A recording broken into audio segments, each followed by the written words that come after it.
Okay, last video we talked about the genealogy of Jesus and the Annunciation and how we fit those into Jesus's Jewish world. So if you want to see that video, I recommend watching that first. But with this video, let's dive in to the birth story of Jesus, and we'll pull out a few points to help us understand the text better, and also the Jewish context of the story. First, let's look at the practical setting of Jesus's birth. I asked my students, what's the typical story of Jesus' birth that we hear in movies and plays? Especially, obviously, during the holiday season, Christmas season, there's lots of plays, lots of movies. What's the typical story of Jesus' birth? And then a lot of them say, well, they come to Bethlehem when Mary is like 9 months pregnant, right? On the verge of giving birth. And they're traveling alone. Mary and Joseph are traveling alone. They're traveling at night, and they get to Bethlehem right in the nick of time. Mary's ready to have a baby, but all the inns, the inns are all full because people are crowded there, and there's no room. So they send them over to a stable, a nice wooden stable, and there's animals there, and they have Jesus is born in those humble beginnings. Okay, so that's typically what we hear about, but most of those elements that we read in that we see in movie depictions are not in the Gospels. Okay, so let's go through this. The first question is, would Joseph and Mary travel alone from Nazareth all the way to Bethlehem? This is a day or two's journey, a couple days takes to get down from north all the way down through, they might not have gone down through Samaria. They might have gone over to the Jordan Valley, followed the Jordan River all the way down, and then turned west to go to Jerusalem, and then another 5 miles to Bethlehem. So it takes a long time, a couple days, 2 or 3 or 4 days. Would they have traveled alone? These are young, vulnerable people because Mary she's pregnant and they're walking to Bethlehem. The answer is that they would not have been walking alone. They would have gone in a caravan. They would have traveled with people to give protection. And so they would have been with lots of people. Okay, that's number one. Another question we want to consider is that wouldn't Mary arrive in Bethlehem long before the arrival of Jesus?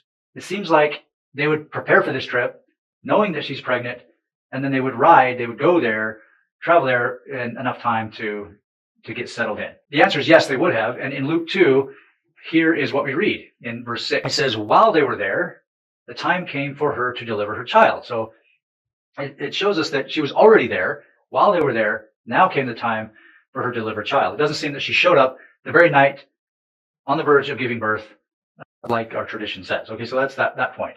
Now, what about the inn? If Mary and Joseph were traveling with a caravan, and they gave themselves enough time to get settled in, then what do we make of the verse that says there was no room for them in the inn? The Greek word for inn, right there in Luke 2, is kataluma. A better translation of the word kataluma is upper room or a guest room. Luke uses a different word for an inn or a hostel or like a hotel, what we would think of those types of things. That Greek word is pandokion. He does use that word pandokion in, let's see, where is it? It's in the Good Samaritan story where the Good Samaritan takes the guy who's been beaten, takes him to an inn or a pandokion. With this word kataluma, there was no room for them in the kataluma.